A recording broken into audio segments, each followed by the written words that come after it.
What's up, guys? It is Matt Jackson and Clay Smith, and welcome to our second season slash rebrand of the Wash Bros podcast. If you guys been following us on social media, or if you've been following us on all the podcast providers in the past, you and fans of the show, you're going to be interested in our new rebrand this year, and we really want to pound content and do more interactive stuff.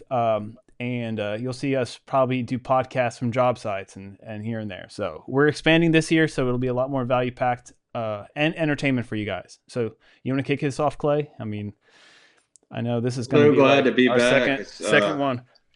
Yeah, it's great to be back. I'm glad we're rebranding this. We're getting it back serious, getting back going with it. I know that we've had a lot of people ask about, hey, what are you doing now? What's going on? When are you going to kick off another podcast episode? And last year was just a big growth year for the both of us. We just have been busy and we gained a lot of knowledge. We stumbled through a lot of things, and I'm glad that we could share a lot of things that we were going through and try to help each other out and try to grow so that we can help the guys that actually listen to our show and our podcast here.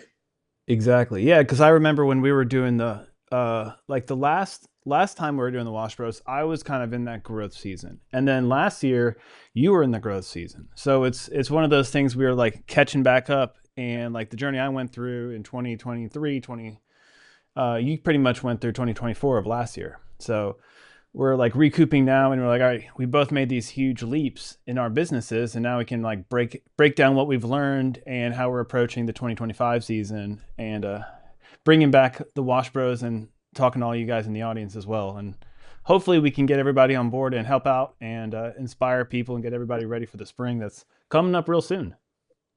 Yeah, most importantly, you always need to set yourself up for success. So, one of those things I'd like to talk about today is prepping yourself for the season. So, you know that there's a peak season coming up in the spring. It's my favorite time of the year because that's when we get a lot of business, get a lot of leads, get a lot of opportunities to grow your business per se. You got to set yourself up for success. No doubt. Yeah. The spring season for us, and pretty much for everybody else too, is like make or break. Because I know winter, especially if you're not doing Christmas lights or you're not doing these other services to kind of maintain cash flow, like it's been since middle of January since a lot of us have had really solid, like predictable cash flow. So we're all kind of ready, gearing up, and I guess the big thing would be like how are we, what we're doing today is going to dictate how successful we're going to be in like April, May, and June, which is that busy season that we want to max out. So we're making all the money we possibly can during that season. So is there anything that you have been doing, Clay, that you've been like doing it to get ahead of people, like getting everything ready to go? So like when somebody's looking at your Facebook in the middle of April, they're not looking at you and saying, "Oh man, where's all this business coming from?" Like what have you been doing? Like, So this time of year, we're pretty much setting ourselves up for the winter, and then in the winter, we're kind of setting ourselves up for spring. So what I mean by that is in the spring, you need to set yourself up financially for the winter that's coming because there's going to be a rainy day. There's going to be a time from, if you're not doing lights, like me and you, we both do solely washing. We survive off of nothing but pressure washing. We don't do the extra services. We don't do Christmas lights. We don't do painting. We don't do gutter cleaning. We don't do any of that stuff. I do offer the dryer vent cleaning. That one of my guys, part timers, does occasionally. But we solely rely on pressure washing, and you don't really see that much in our space, in our industry. And that is kind of the tricks that I'd like to teach people. Hey, you can do this one service if you plan everything out right and you set yourself up for success. So mainly what I like to do is I'm like, okay, I need X amount of dollars to pay the bills or whatnot. And I mean, like this past year, we took January just about completely off and went on vacation. I didn't work for 3 weeks. Didn't think about work for 3 weeks. It sucked because you go from 100 mile an hour to zero, but you need to set yourself up for spring and the winter, and in the spring, set yourself up for the winter. yeah, exactly. And especially in the growth phase of a business, like if you're not careful with what you're doing, it's easy to lean on like not having like a tighter budget when you're making all this money and have all this cash flow. It's like growth, growth, growth, revenue. And then when that stops, if you don't have something in place or you don't have savings in place, it's going to really hurt. And that's where I think you see people go out of business because they can live off of bad spending habits in the spring, summer, and fall. And then kind of the true test is when nothing's coming in. They're like, wait, how long did I plan? It's like a farmer. You can't just, oh, I'm making all of this stuff and like it's harvest season and I'm not storing anything away and then I got to wait until the next busy season to make and eat again. That's like with pressure washing, like we know the seasonal curves, so we got to be prepared. As for like the saving aspect to be able to survive and have enough like cash reserves and footing so we can like, hey, reinvest in the slow season, have the equipment fresh, and then have money for advertising so we're not just starving going into the busy season and we're not able to like spend money on advertising or marketing or all those necessary things required so we can really like set ourselves ahead of our competition come this season. Because I feel like a quote I've heard is like separation season. It's like, are you going to be a victim and just sit around and like whine and complain and just keep your fingers crossed that like, oh, once spring comes, I'm going to be taken care of? Or are you actively planning each day where you can get ahead of everybody else in that springtime? And so your season can like blow up and then people look at you out of nowhere and they're like, oh man, you were just killing it this year. And that was like your last year, you really blew up and like took a ton of market share and surprised a lot of people. Yeah, it's definitely great to surprise people too. I love the saying, you don't always want to let everybody know what you're doing before you do it. So it definitely hits a lot better that way. But yeah, marketing plays a big key, and that's something that I strategically plan out while I'm slow and while I have time to try to, sit down while I have a minute anyway, because you literally go from 100 mile an hour to zero in our industry. And it definitely makes you wonder. It kind of scares you a little bit, but it's all a mental game, right? So you got to find a ways to keep yourself busy, even though that needle may not be moving at the time. You got to find ways to get that needle moving when you're caught up, right? Yeah. And I know this is my, let's see, 21 would be my first full-time year. So this is going into like the fourth full-time year. And every year has been easier and a little bit better. And it seems like the slow season is less and less and not as frightening. So, and I know too with you, you seem like you're both you and I both kind of like, okay, we can take January pretty lightly and then February comes around, late January comes around and then it's like, hey, business is starting to roll in. You're getting busy, you got some commercial jobs rolling in and you're able to put like decent revenue behind yourself. So, is there anything that you've done that you recommend that's helped you so far? Because I've seen that you've been pretty busy when a lot of people are like begging for work. Uh, like we've talked about before, I believe the consistency thing is what plays comes into play with me. I'm always invested in myself, no matter if I'm making money or not. If we don't have any revenue coming in, I'm still putting myself out there, still building my brand. I'm still consistently doing everything that I was doing when it was busy. Like the Google thing, I've said a couple times to you, like I don't really, I'm a true believer if you start messing and tweaking with things, it messes everything up. It messes the algorithms up and it just messes everything up. And that's just a me thing. But I'm all about being consistent with everything I do and any of my marketing plans. And I kind of get everything together and I look at everything I'm doing and I say, okay, this is where I want to be, and how can I get there, and then through the last few years, I've learned what works, what doesn't work, and what may work for me may not work for you. And obviously, we're two competitors in the same area, so we kind of talk each other out on that because we don't want to be bidding against each other on like these Google ads per se. We kind of want to try to figure out what's going on and. It's definitely tough, man, especially when it's like me and you. We're two good buddies and we're just trying to make a living and try to be good at what we're doing, kind of like Coke and Pepsi in the drink world. We want to, and then if we can help people while we're doing it, like if I can do it, so can the next guy. And I just hear a lot of people make excuses. So if we quit making excuses and do the things that actually work, be consistent at everything that uh, we have learned, I think you can really be successful. Especially, there's a couple, like the small things don't really bother me as much as they used to because I've already been about through all of it. Like an O-ring would ruin my day back in the day. Like a bad O-ring going bad in a hose would ruin my day, or an injector going bad would ruin my day. Like that stuff doesn't bother me anymore. That's small things. Yeah, no doubt. And then too, I think like having connections and like how you and I talk back and forth, that also helps, not just like tracking but like keeping our sanity, where it's like if you isolate yourself and you're saying, oh, like me against the world, there's only me in this game and I'm competing with everybody else, like that's a depressing way to do things. And like you start to realize that there's enough business out here for everybody, and we've just like defined our lanes of travel, and you're like, hey, we're all on a racetrack together, like going as fast as we can to win, but we're not going to just disregard each other or try to run each other off the road. It's like there's strategy involved, and it's like, hey, if you're on a track by yourself, you're not going to go as fast as if you're on a track with your friend. Like he may win sometimes, you may win other times, but you're going to motivate and push each other to do better than if you're just out there yourself.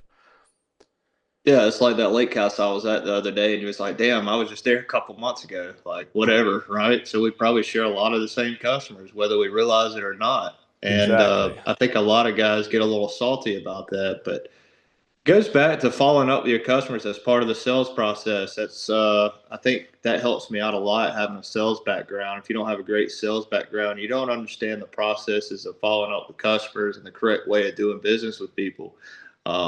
If you haven't or don't have a CRM, I highly recommend it. Maybe set some automated campaigns in place for text messages, emails, the whole nine. I was speaking to a guy actually in our area the other day, and he said he didn't even have a CRM. He's doing everything off pen and paper. Um, I was a firm believer in pen and paper until I got a CRM that kept up with all of my customers and my phone numbers and everything. And I could look at my reports. I could say, okay, this is normal for January. This is normal for February, and compare year after year. Those numbers and data, they matter because if something goes south and you need to know if you're going backwards or you're actually moving the needle and doing a little better than the year prior. Yeah, no doubt. And it is one of those things we also joke about too. People are like, I don't ever spend money on marketing. Well, if you were dominating this area 5, 10 years ago and you haven't spent a dime in marketing, you're probably getting irrelevant nowadays. Like there's so much people have entered this space, and so many, like you and I take each other's customers all the time. If we weren't marketing, it wouldn't even be a game. Like you would just take the customers. So it's these people, they're like, oh, it's the new guy or it's this. I was like, but what tools are those new guys using that come from different backgrounds than just I'm a blue collar pressure washer and I'm a technician, and are able to take market share and like grow their business as like you and I have grown our businesses. I feel like a lot of these people, it's like they wear it as a badge of honor, and it's like a sense of pride of like, oh, I don't need no fancy internet device to help me grow my business. I'm able to grow it because of all my customers, and they don't Yeah. understand like that's not how the times work nowadays. You can't serve your Well, customers without doing what we're doing. well, nowadays a lot of the guys they just start with the social media, which is how me and you and I started. It's cheap, it's easy. Everybody's got a phone in their hand. You get out in front of everybody and you can work for cheap. And you can try to build your customer database or whatnot. That's kind of the issue I've been running into lately. Is back when I was getting started, those houses are getting dirty again, and they're like, "Oh, you can't do this for $150 no more." Well, no, times have changed. Groceries are high, gas is higher. I mean, everything's went up with inflation. Hey, we have this minimum in place now. There's no way we could do it. But you got the guy down the road that doesn't have the overhead that we have that can do it for that.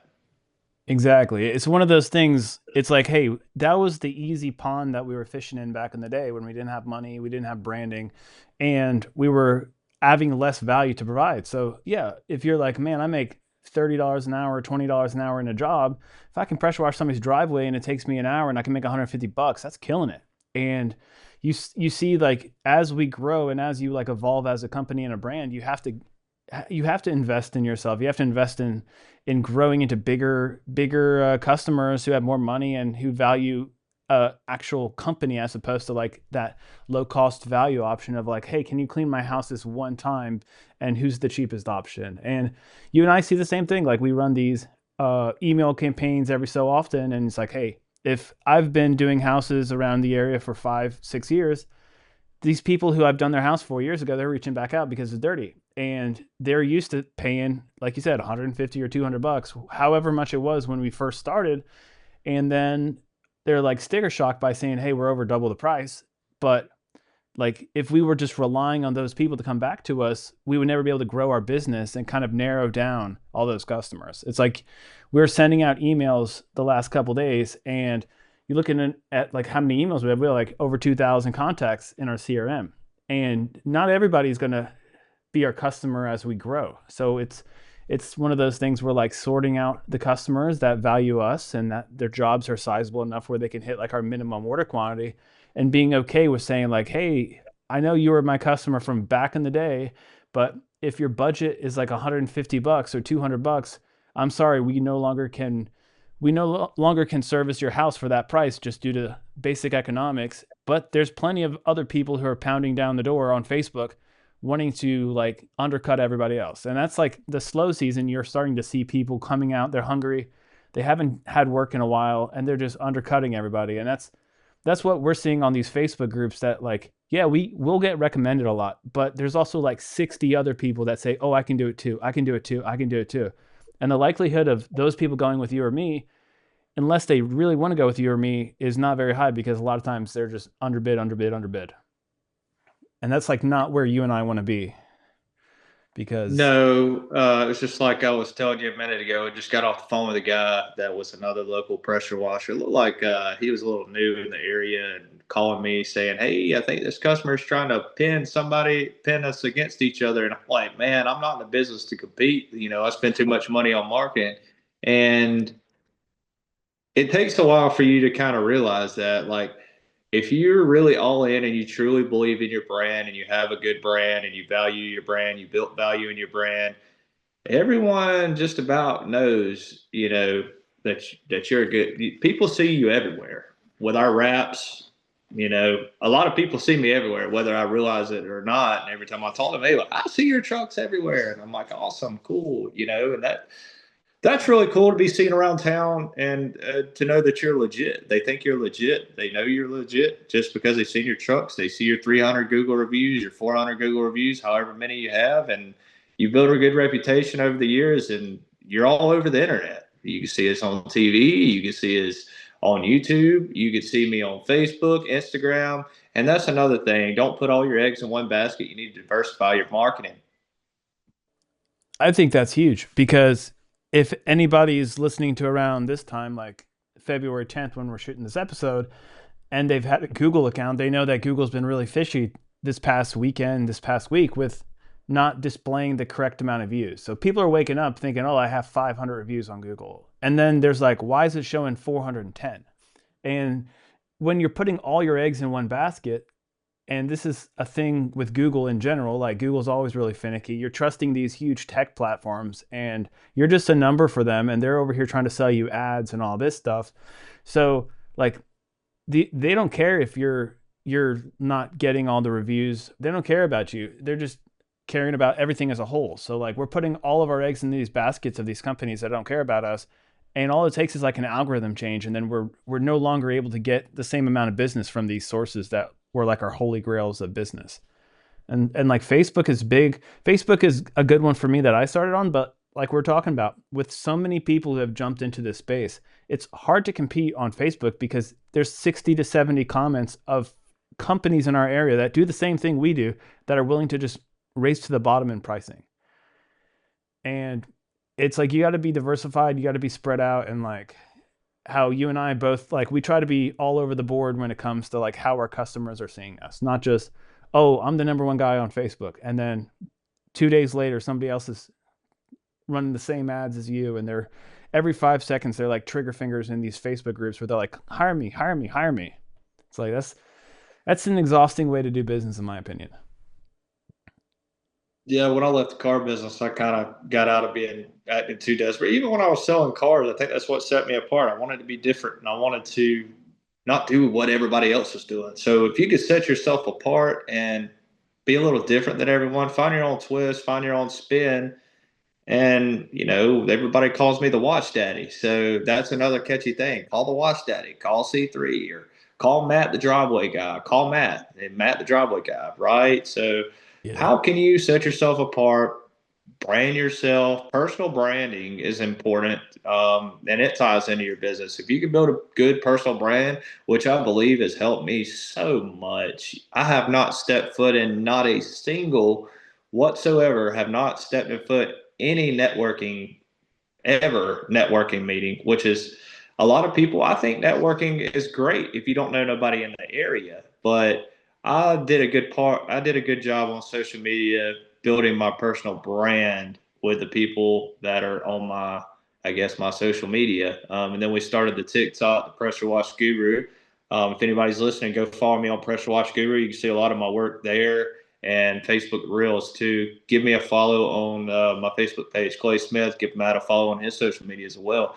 And you can kind of follow us and see like what we're doing to personal brand ourselves.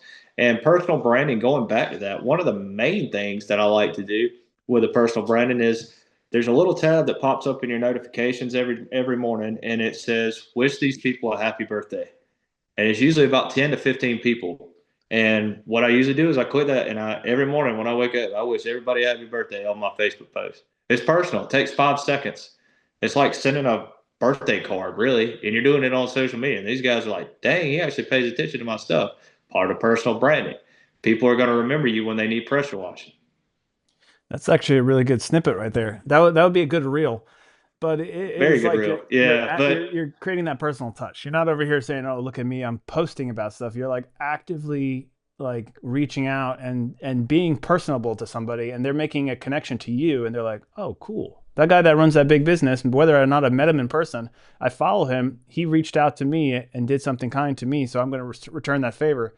And you do get a ton of reviews, or you get a lot of responses within all of these groups where people are like, call Clay Smith, calls. And I imagine a lot of these people haven't used you, but they've just followed your brand and they say, hey, I know I can trust this guy, and then I'm going to recommend him. So that's like the best marketing you could possibly get right there. it's free, easy, and it gives people an opportunity to click and see what you do. I'm going to be the first one to tell you when I first got started in this business, I just added everybody in my suggested friends list. I need to get in front of people, and that was one way to get in front of people was just adding a bunch of random people, that I have mutual friends with on Facebook, and I've gotten a lot of business from doing that. Yeah, that's and that's good. That's because too, like to the point of like, oh, a networking group. There's no better networking than like a social media network where people are on their phones all day long, and especially when they see you doing stuff. Like if you have 100 people comment on your post, these people will follow you and they'll see the update of like, oh, Clay Smith is doing this, C3 Wash Bros is doing this. Like you're not going to get that level of engagement from going to a networking event and just shaking somebody's hand and saying, "Hey, bro, like this is what I do." And like I've tried it here and there with some like chamber of commerce things, and I was like, I'm just wasting my time, honestly. And then you're just like connecting with people that can't help you too. That was the thing I think threw me off the most. Like you're connecting with somebody who's trying to sell themselves to you, and they're not really a valuable connection that you're going to be able to grow a business with. Right. The networking thing, I think that was the biggest thing with me, is they're there for the same reason you are. So they're looking for work. They're looking for whatever. They're looking to build connections, which is great. Like I say, starting out, it's good to meet people, whatever, if you don't know anybody. But I would rather be door knocking, you Exactly. know? If you're door knocking, at least you're knocking on a customer's door that could have a dirty house, and there's like, here's a problem that I can help you solve. Right, right. And another thing, I wanted to go back to the thing about the customers that you had 3 years ago that think you're going to do a $150 house wash. Well, another thing that we're doing this year is okay, well, if you grab a neighbor, I can give you a $50 discount, right? So if I can get two neighbors, I'll give you $100 discount and just cap it out at a minimum or whatnot. Because if you're in that same neighborhood and you can pile up five houses at 200 a pop, well, I don't know how quick you are or whatever, how quick your guys are. But me personally, I could probably get there at 7:30 in the morning and make $1,000 before 1 o'clock, easy. if they're all lined up together. That's the thing.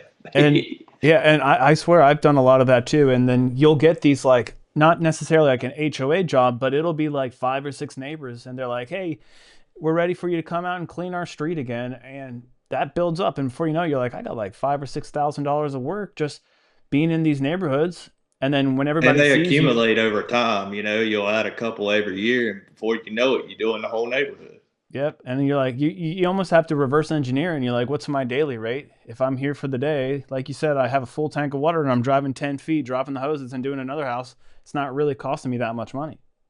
At all. Yeah, that driving time and setup time and all that mess. It definitely adds up, and that's one of the things that I started doing last year. I used to not get started till 9 o'clock, and when it warms up, I usually leave the house at 6:30 in the morning. It's already the sun's coming up or whatnot. If the sun's up, I'm working.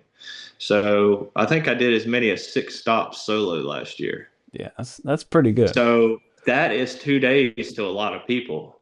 So a lot of it is time management. So if you could figure out how long it takes you to clean a house, where that job is located, and you can get your scheduling down pat and maximize everything that you're doing to get the best profit possible, then you're Gucci. Yeah. Yeah, no doubt. It's a simple game. It's just like It's all consistency. numbers. Yeah, it's all numbers, and that's where, like we're saying, the CRM's important. And with CRMs nowadays, a lot of them do the dirty work for you. They track everything. They give you the pretty graphs. They show your like year over year and like your percentages of growth. And that's if you're flying blind and you're like, I can do it on like people just message me on Facebook and I just put it in my Google Calendar or whatever they do. I'm like, they're costing themselves so much money, not only of like the money they have this year, but of the next year and the following year. And there's no way to really track. Like we do through our CRM, we'll send out like 6 months or yearly like follow up emails of saying like, hey, look, we cleaned your house a year ago. Like now you know how clean your house can be. Let's get you on the schedule for this year. And by being in business, doing that for 4 years, like you're sending out, say you got three to four houses a day if you're solo, maybe like 6 to 8 if you got a team. That's accumulating a lot of emails a day to these people that like, hey, every year, come back, come back, come back. And then before you know, you got like 20 or 30 emails going out, going to these past customers. And that's almost a way of automatically farming the base you have. Yeah. Then eventually, you know, if you kind of want to, I don't know, if you get a little overwhelmed, you're not able to find the work, the employees, or find the help to help you knock out the work, you can kind of idle your marketing back a little bit and just kind of farm off of what you've already accumulated. Because though, if you can maintain the customers you've already paid for, I don't know what the average is, what, 40 to 50 bucks a customer, right? Yeah. So 40 Based to on 50 like bucks conversions. times do what? Yeah, like my conversion On on Google. Google. Yeah, that's probably like $30 to $40 per lead. So who knows Yeah. how much is closed off of that? And that's if you get the customer. So with all the leads, every lead that I get goes in my CRM. So when the lead comes through our website, we put it in the CRM and we send the estimate through our CRM. And I used to not do that, but I got very consistent and very disciplined with doing that because that costs me money. That's my money. I'm wasting my money per se if I'm not trying to at least, whether they hire me or not, I still have a customer to email, to text, or whatnot with these campaigns. And I think that it'll definitely pay off in the long run if you're doing that. Yeah, no doubt. And then what I've started to implement too is you can create like a newsletter. So you can take all those contacts and then you can shoot them off into like a like MailChimp or one of these things, and you can design like a really pretty newsletter with like every month you say, hey, this is like May, this is like a seasonal thing. Here's like a discount. Like, here's why you should have your house pressure wash. You're not necessarily like hard selling them on every time, but it's like a monthly newsletter that people just get in their emails and they check on it. So it's like, Like you're, little blogs they can read if they're interested. Just yeah, whatever you could do to stay on top of their email and they see your name it, constantly. exactly. It's like a nurturing campaign. It's like, hey, like, we're not trying to say you need to buy this, like hard sell you. We're just saying, like, this is what our team's been up to. Like, here we grew this way. Like, I had a kid last year. Like, here's the newest member of our team. Like, tongue in cheek stuff. People like to read. I mean, you figure they got an office job, they're bored, they're checking their phone all the time. They're like, oh, I remember that guy cleaned my house. It's good to see his business grew. You're not over here 100%. cold calling them, making them uncomfortable, trying to get them to like, hey, make a decision, give me your money. They're over here like, no, I've been following this guy for years on social media. I've been following him on. Now he sends me newsletters. Like you can do text blast. So like the importance of having that data of customers is, like you said, priceless. Like you can, and then to another point, say you're growing and you're like, oh, I got too many trucks. I want to condense a little bit, and then just like maybe I want to run solo with a helper and just like make as much profit as I could. You could just like focus on that list of business and say, I'm going for the highest price point customers that are already my customers. If I don't need to fill 2 or 3 trucks, I'm going to go like laser focus on the highest ticket I can do. And you're cherry picking Yeah. out of like your best customers that you can work with.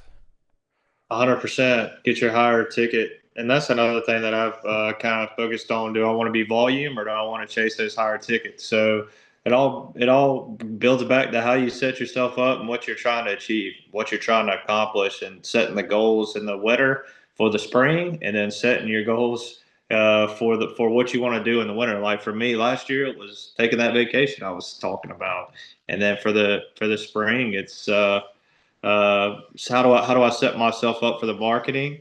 How do I prepare myself for the bad stuff that I know is already coming, like O-rings? I want to have extra O-rings. I want to have extra hoses that are $200 a piece. I want to have the extra guns or wands or whatever, because all that stuff's gonna happen. It's just when is it gonna happen? You need to be prepared for that because like last year, I was down for 2 days because both of my engines took a crap at the same time, both my pressure washers. And I think between work and between the machines that I had to switch, we lost around $18,000, and that hurts. If you're Yeah, it not does. prepared, that's another growing point. That's another growing pain that I had to get through. I had to know that I needed to be prepared next time. And I learned your lesson by instead of making it myself, I was like, hey, if you went through this, I'm gonna get a new machine. I'm gonna trade what I got, and I upgraded one of my machines because nothing is worse than like there's an electrical issue that I can't figure out, or like I'm putting these like temporary fixes on a machine, and then your guy's calling you, or you're out in the field like an hour away, and you're like, I'm on a $2,000 commercial project that's got a timeline, and my machine's not working. And my only Yeah, option to fix this is to go buy a brand new machine where I don't want to buy a brand new machine.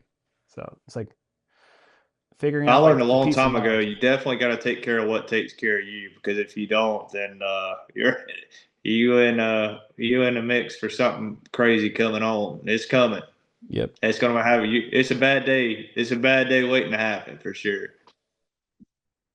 Yeah, but what are some things you think, because we're at like our 32 minute mark. So what are some things that you think the audience would want to know that you're doing that's successful for you that would help them get ahead of the spring this year and really make a mark on 2025? Yeah.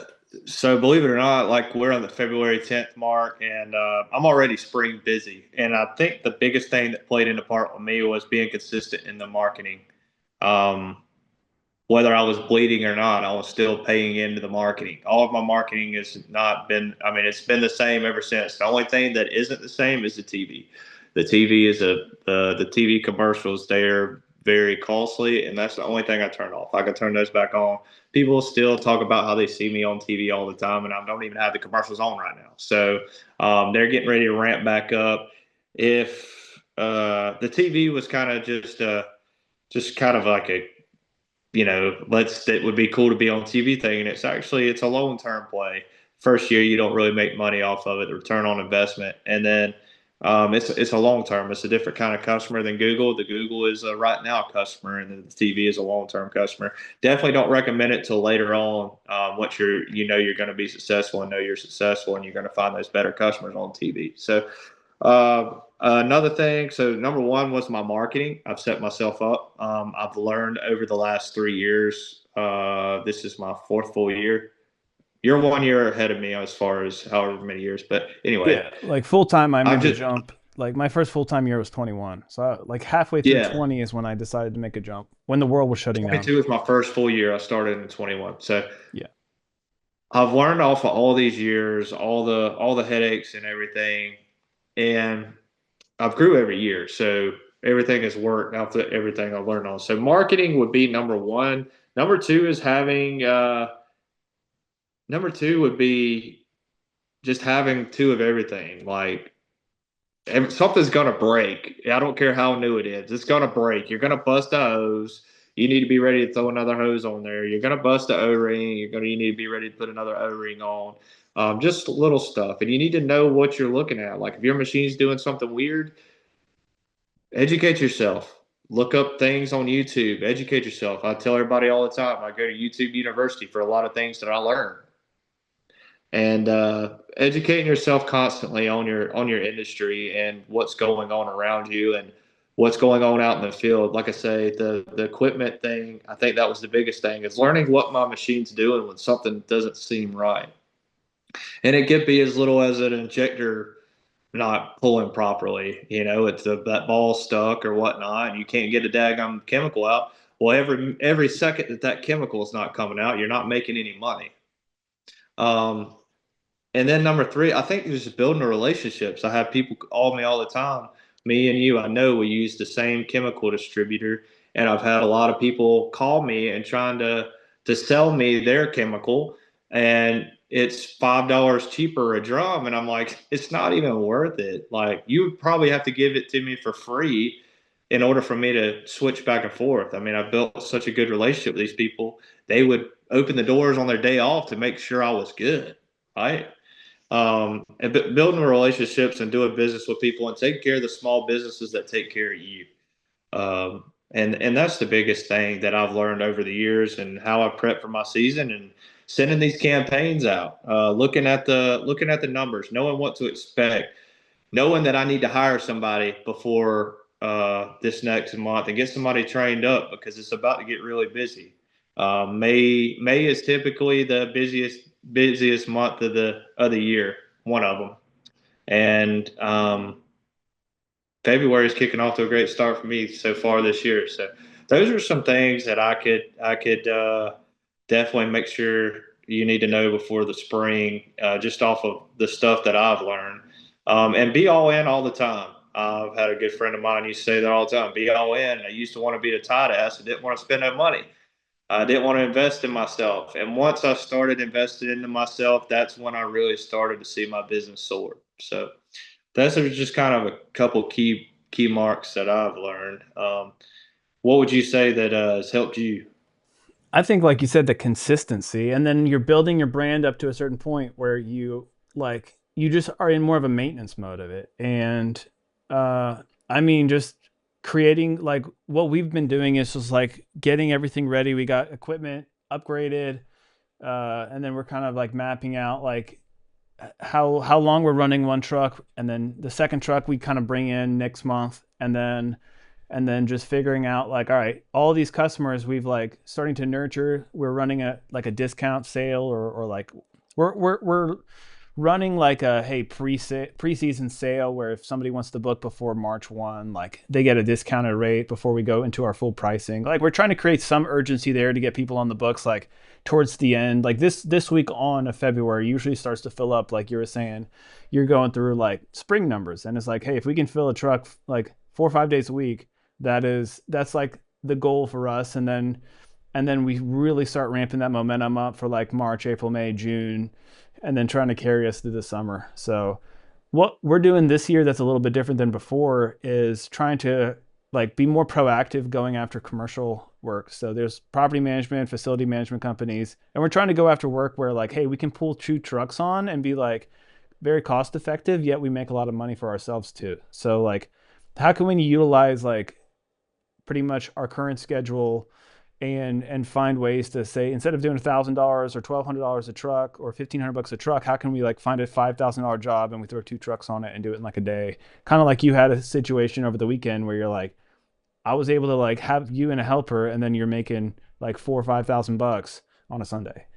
Like getting into bigger stuff like that where you're like thinking smarter and not necessarily harder. Yeah, I think that was the most money I've ever made in about 6 hours. Yeah. So definitely having the two 8 gallon a minute machines. Definitely recommend getting the 8 gallon a minute machines. You're actually the one that got me jumped in from the 4 to the 8. I know if anybody's listened before, Matt gave me a 8 gallon minute machine. He basically gave it to me. I hardly paid anything for it, just because he wanted to see what I could do with it. And sure enough, I went crazy with it. But definitely recommend that 8 gallon machine if you're in that 4 gallon minute mark. And you've been in business for a little over a year, and you know you're going to make it. That's a big thing too. And it's like there's a fine line between like, oh, I'm going to spend $40,000 financing a skid and I have no business, and saying like, oh, we've been doing this, and there's actual proof that you're doing it right and there's success. And if you just get that upgrade, you'll be way more efficient and you'll be able to like make more money and have more money to grow your business. There's nothing wrong with that 4 gallon minute machine. I mean, I did that almost for 2 years, and um, I made a lot of money doing it, but pulling up to I don't know how big that building was, 100 square foot, 100,000 square foot building, and all you got is 4 gallon minute machine. That's going to take you a little while. Yeah. And I pulled up with two 8 gallon a minute machines yesterday, two big rigs, and we knocked almost a $5,000 job out in about 6 hours, 6, 7 hours. And I wasn't even tired when I got home. So to give you an idea of the water you can push out, if you could swing it, go ahead and do it. If you know you're going to make it and get through that first year or two, and that's been definitely a big push for me. If you're still in that 4 gallon a minute mark, and if you get a couple weeks in you and get some money rolling in, and just go out and bite the bullet, even if you broke even those first 2 weeks to a month, go ahead to be the best investment you've made so far.